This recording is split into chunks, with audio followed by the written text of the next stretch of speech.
12 ദിവസം കൊണ്ട് 400 കോടി ക്ലബിലെത്തിയ ചിത്രമായ സെയ്യാരയ്ക്കും മറികടക്കാനായില്ല ഇന്ത്യൻ സിനിമയിലെ ആ റെക്കോർഡ്. അതിപ്പോഴും എമ്പുരാൻ തന്നെയാണ്. സമീപകാലത്ത് വമ്പൻ ആഗോള റിലീസ് ലഭിച്ച മോഹൻലാൽ ചിത്രമായിരുന്നു എമ്പുരാൻ. തിയേറ്ററിൽ ഒരു ആവറേജ് അഭിപ്രായമേ നേടാനായുള്ളൂ എങ്കിലും ബോക്സ് ഓഫീസിൽ വൻ കുതിപ്പാണ് ചിത്രം നടത്തിയത്.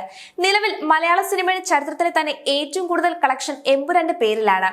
ഇന്ത്യൻ സിനിമയിൽ തന്നെ ഈ വർഷത്തെ ഒരു പ്രധാന റെക്കോർഡും ഈ മോഹൻലാൽ ചിത്രത്തിന്റെ പേരിലാണ്. 2025 വിവിധ ഭാഷകളിൽ പുറത്തിറങ്ങിയ ഇന്ത്യൻ ചിത്രങ്ങളിൽ വിദേശത്ത് ഏറ്റവും കളക്ഷൻ നേടിയ ചിത്രം എന്ന റെക്കോർഡ് ഇന്നും എമ്പുരാന്റെ കയ്യിലാണുള്ളത്.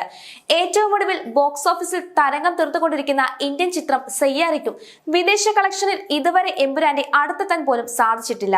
ട്രാക്കർമാരുടെ കണക്കുകൾ പ്രകാരം വിദേശ മാർക്കറ്റുകളിലെ എമ്പുരാന്റെ കളക്ഷൻ $16.90 മില്യൺ ആണ്. അതായത് 148 കോടി രൂപ. ആഗോള ബോക്സ് ഓഫീസിൽ നിന്ന് 12 ദിവസം കൊണ്ട് 400 കോടി ക്ലബിലെത്തിയ സെയ്യാരയാണ് വിദേശ കളക്ഷനിൽ 2ാം സ്ഥാനത്ത്.